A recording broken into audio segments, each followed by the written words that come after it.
Module 2, I've got a few tips for you guys as you work improving your observational drawing.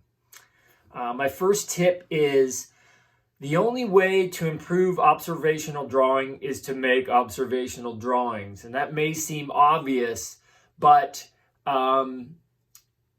you can do a lot of drawing where you don't observe things. If you're drawing out of your imagination or you're drawing from photographs, you are not going to improve your observational drawing by doing that type of drawing. If you want to improve your observational skills and being able to see and really being able to understand what you're drawing, you must draw from actual objects, and you must spend the time making those drawings. The more drawings you make, the faster you will improve. So I encourage you guys to, as you're doing these drawings, particularly here at the beginning, make the drawing, work really hard on seeing what's there and getting it accurate and getting everything in the right spot and making nice compositions, and move on to the next drawing. If you spend a lot of time, finishing small details and adding value and shading, that really helps the drawing, but that part's fairly easy compared to the observational part of really seeing what's there and getting it in the right spot on the page. Each week, you'll be given new techniques to help your drawing from observations through the lecture, and I've been sharing a lot of videos, and I'm trying to give you techniques through these tips. Please try all these techniques. Try them at least once and see what works for you and what doesn't work for you. And in fact, try them more than once.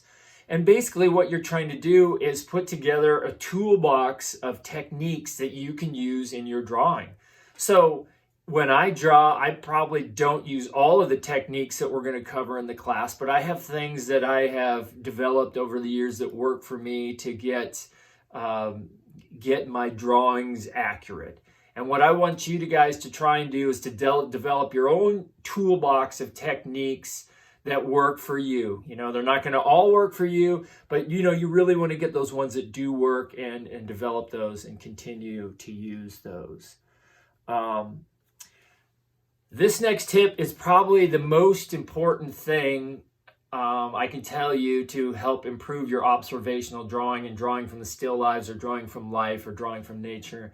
And that is to spend most of your time on the subject rather than the drawing surface. You cannot draw what you see if you're not looking at what you're trying to draw. So teaching drawing in the classroom, I would get lots of students who would spend a lot of time looking at the page and not a lot of time looking at the still life.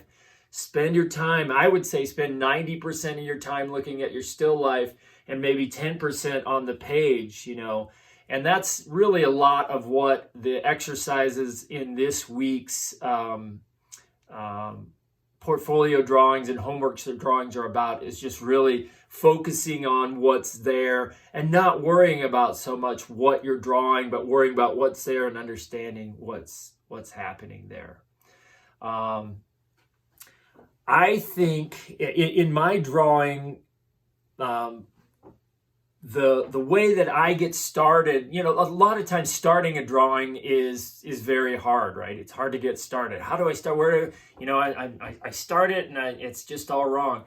Well, doing the thumbnail sketches is great. This week we're also using a viewfinder, so everyone's going to be making a viewfinder, and we're going to be using viewfinders to help our composition and help figure out where things are. I also use what's called intuitive gesture when I started drawing, and what that means is I look at what I'm drawing, and as I look, I draw on my page. So I'm looking at the still life and I let my eye go wherever it wants to go. And so I start my drawing where my eye goes and I draw what's there. And as my eye moves around the still life, I draw what I see. And it gives a nice flow to your drawing. It can be a very quick, these intuitive gesture drawings are, meant to be like less than a minute. You want to do this intuitive gesture drawing very quickly to get everything on the page, sort of work out the composition just intuitively. Then you go back to further developing it through our sighting techniques and through measuring and getting everything in the right spot. So give the intuitive gesture a try. There's a video that I linked to, a YouTube video called Drawing Demo, How to Begin a Drawing. Give that a look and give that a try as you begin your drawings this week.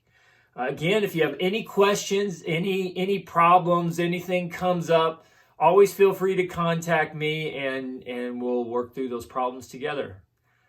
Thank you and good luck.